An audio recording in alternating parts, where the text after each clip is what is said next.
안녕하세요, 여러분.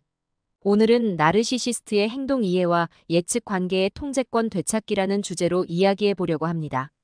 나르시시스트와의 관계는 매우 어렵고 혼란스러울 수 있습니다.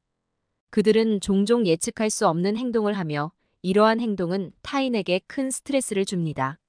오늘은 나르시시스트의 행동을 이해하고 예측하는 방법, 그리고 이를 통해 관계의 통제권을 되찾는 방법에 대해 구체적인 예시와 관련된 통계, 사례 연구를 포함하여 자세히 알아보겠습니다. 먼저 나르시시스트의 특징을 이해하는 것이 중요합니다. 나르시시스트는 자신에 대한 과도한 관심과 칭찬을 원하며 타인의 비판에 대해 매우 민감하게 반응합니다. 그들은 자신의 이미지와 자존심을 보호하기 위해 끊임없이 노력하며 이를 위해 타인을 조작하거나 통제하려는 경향이 있습니다. 이러한 성향은 그들이 불안정한 자존감을 가지고 있다는 것을 반영합니다. 연구에 따르면 나르시시스트는 높은 자존감을 가지려고 노력하지만 내면적으로는 매우 불안정한 자아를 가지고 있습니다.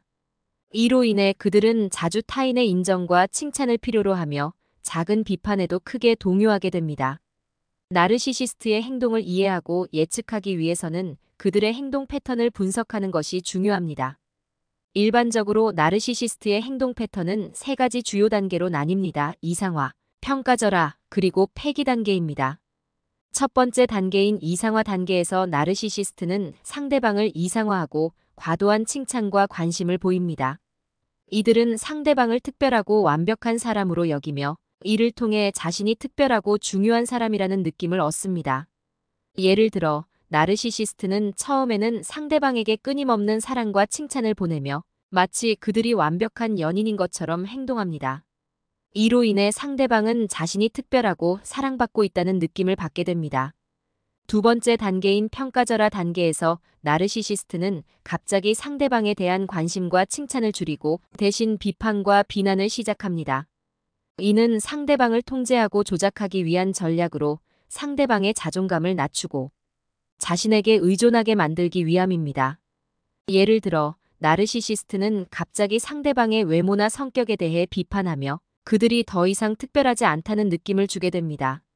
이는 상대방에게 큰 혼란과 고통을 초래하며 그들은 자신이 무엇을 잘못했는지 고민하게 됩니다. 마지막 단계는 폐기 단계입니다. 이 단계에서 나르시시스트는 상대방을 완전히 버리고 새로운 대상을 찾기 시작합니다. 이들은 상대방이 더 이상 자신의 욕구를 충족시키지 못한다고 판단하고 새로운 사람을 이상화하기 위해 떠나갑니다. 예를 들어 나르시시스트는 갑자기 연락을 끊거나 상대방과의 관계를 끝내겠다고 선언하며 아무런 설명도 없이 떠나갑니다. 이는 상대방에게 깊은 상처와 배신감을 남기며 그들은 자신이 버려졌다는 느낌을 받게 됩니다. 사례 연구를 통해 구체적인 예시를 살펴보겠습니다. 앤드류와 사라는 2년 동안 연애를 했습니다. 앤드류는 처음에는 사라에게 매우 매력적이고 사랑스러운 모습을 보였습니다. 그는 사라에게 끊임없는 사랑과 칭찬을 보내며 마치 그녀가 완벽한 연인인 것처럼 행동했습니다. 그러나 몇 달이 지나자 앤드류는 갑자기 사라의 외모와 성격에 대해 비판하기 시작했습니다. 사라는 혼란스러워하며 자신이 무엇을 잘못했는지 고민했습니다. 결국 앤드류는 사라를 버리고 새로운 연애 상대를 찾기 시작했습니다. 사라는 깊은 상처와 배신감을 느꼈으며 오랜 시간 동안 그 상처를 치유하는 데 어려움을 겪었습니다. 통계적으로도 나르시시스트와의 관계에서 많은 사람들이 비슷한 경험을 한다는 것을 알 수 있습니다. 미국의 한 연구에 따르면 나르시시스트와의 관계에서 벗어난 사람들 중 상당수가 우울증, 불안장애, PTSD와 같은 정신 건강 문제를 겪고 있다고 합니다. 이 연구는 나르시시스트와의 관계에서 받은 상처가 장기적으로도 지속될 수 있음을 시사합니다. 그렇다면 나르시시스트의 행동을 예측하고 이를 통해 관계의 통제권을 되찾기 위해 우리는 무엇을 해야 할까요? 첫 번째로 중요한 것은 나르시시스트의 행동 패턴을 인식하고 이에 휘둘리지 않는 것입니다. 나르시시스트는 종종 상대방을 조작하고 통제하려 하며 이를 통해 자신의 욕구를 충족시키려 합니다. 따라서 그들의 행동을 인식하고 이에 감정적으로 반응하지 않는 것이 중요합니다. 예를 들어 그들이 비판적이거나 공격적인 태도를 보일 때 이에 감정적으로 반응하기보다는 차분하게 자신의 입장을 설명하고 필요하다면 대화를 중단하는 것이 좋습니다. 이는 그들이 당신의 감정을 조작하려는 시도를 막는 데 도움이 됩니다. 두 번째로 중요한 것은 명확한 경계를 설정하는 것입니다. 나르시시스트는 종종 타인의 경계를 무시하고 자신의 욕구를 충족시키기 위해 타인을 조작하려는 경향이 있습니다. 따라서 그들과의 관계에서 명확한 경계를 설정하고 이를 지키는 것이 중요합니다. 예를 들어 그들이 당신의 개인적인 공간이나 시간을 침범하려 할 때 단호하게 거절하고 자신의 경계를 지키는 것이 필요합니다. 이는 그들이 당신을 조작하거나 통제하지 못하게 하는데 중요한 역할을 합니다. 세 번째로 중요한 것은 자신의 감정을 인정하고 받아들이는 것입니다. 나르시시스트와의 관계에서 겪은 고통과 상처를 부정하거나 억누르지 말고 이를 인정하고 표현하는 것이 중요합니다. 예를 들어 일기를 쓰거나 신뢰할 수 있는 친구와 대화하는 것이 도움이 될 수 있습니다. 이렇게 자신의 감정을 표현하면 그 감정을 보다 명확하게 이해하고 치유할 수 있는 첫걸음을 내디딜 수 있습니다. 네 번째로 중요한 것은 전문가의 도움을 받는 것입니다. 나르시시스트와의 관계에서 생긴 상처는 혼자서 해결하기 어려운 경우가 많습니다. 이럴 때는 심리 상담사나 정신과 의사의 도움을 받는 것이 중요합니다. 전문가의 도움을 통해 자신의 감정을 보다 깊이 이해하고 치유하는 방법을 배울 수 있습니다. 예를 들어 인지행동치료나 심리치료는 나르시시스트로 인한 트라우마를 치유하는 데 효과적인 방법입니다. 또한 나르시시스트와의 관계에서 벗어나기 위한 또 다른 방법은 자신을 돌보는 것입니다. 나르시시스트와의 관계에서 받은 상처와 스트레스를 치유하기 위해서는 충분한 휴식과 자기 돌봄이 필요합니다. 예를 들어 스트레스를 해소하기 위한 운동이나 취미 활동을 통해 자신을 돌보는 것이 중요합니다. 또한 건강한 식습관과 규칙적인 수면도 트라우마를 치유하는 데 큰 도움이 됩니다. 마지막으로 나르시시스트와의 관계에서 얻은 교훈을 바탕으로 자신을 성장시키는 것도 중요합니다. 나르시시스트와의 관계에서 겪은 어려움과 고통을 통해 자신을 돌아보고 보다 성숙하고 강한 사람이 되는 기회로 삼는 것이 중요합니다.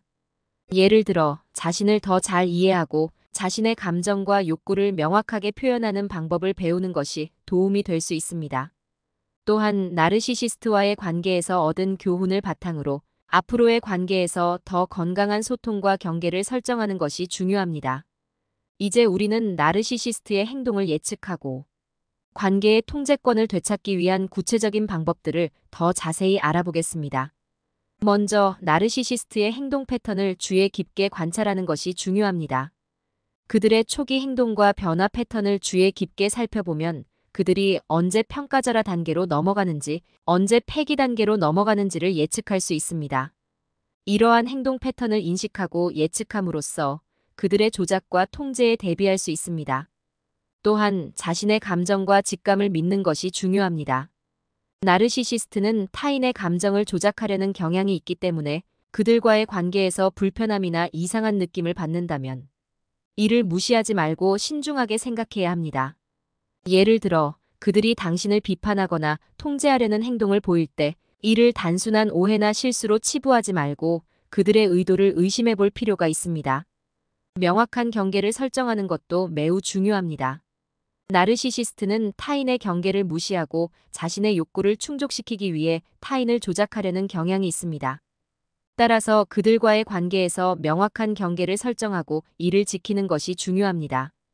예를 들어 그들이 당신의 개인적인 공간이나 시간을 침범하려 할 때 단호하게 거절하고 자신의 경계를 지키는 것이 필요합니다. 이는 그들이 당신을 조작하거나 통제하지 못하게 하는데 중요한 역할을 합니다. 자신의 감정을 인정하고 받아들이는 것도 중요합니다. 나르시시스트와의 관계에서 겪은 고통과 상처를 부정하거나 억누르지 말고 이를 인정하고 표현하는 것이 중요합니다. 예를 들어 일기를 쓰거나 신뢰할 수 있는 친구와 대화하는 것이 도움이 될 수 있습니다. 이렇게 자신의 감정을 표현하면 그 감정을 보다 명확하게 이해하고 치유할 수 있는 첫걸음을 내디딜 수 있습니다. 다른 사람들의 조언을 듣는 것도 중요합니다. 나르시시스트는 종종 타인을 고립시키고 자신의 통제 하에 두려고 합니다. 따라서 주변 사람들의 의견과 조언을 듣는 것이 중요합니다. 예를 들어 친구나 가족이 나르시시스트의 행동에 대해 경고하거나 걱정하는 경우 이를 진지하게 받아들이고 신중하게 생각해야 합니다. 마지막으로 자신의 자존감을 높이는 것이 중요합니다. 나르시시스트는 타인의 자존감을 낮추고 자신에게 의존하게 만들려고 합니다. 따라서 자신의 가치를 인식하고 자존감을 높이는 것이 중요합니다. 예를 들어 자신을 돌보고 자신의 성취를 인정하며 긍정적인 자기 대화를 하는 것이 도움이 될 수 있습니다. 통계적으로도 많은 사람들이 나르시시스트의 행동을 이해하고 예측하기 위해 이러한 방법들을 사용하고 있습니다. 미국의 한 연구에 따르면 감정적 학대에서 회복하는 데 필요한 가장 중요한 요소는 자기 돌봄과 정서적인 지지라고 합니다. 이 연구는 또한 전문가의 도움을 받는 것이 회복 과정에서 매우 중요하다는 것을 시사합니다. 결론적으로 나르시시스트의 행동을 이해하고 예측하기 위해서는 그들의 행동 패턴을 주의 깊게 관찰하고 자신의 감정과 직감을 믿으며 명확한 경계를 설정하고 자신의 감정을 인정하고 받아들이는 것이 중요합니다. 또한 다른 사람들의 조언을 듣고 자신의 자존감을 높이는 것도 필요합니다. 이러한 방법들은 나르시시스트로 인해 생길 수 있는 상처를 예방하고 보다 건강한 삶을 사는 데 큰 도움이 될 것입니다. 오늘의 이야기가 여러분에게 도움이 되길 바라며 여기서 마치도록 하겠습니다. 감사합니다.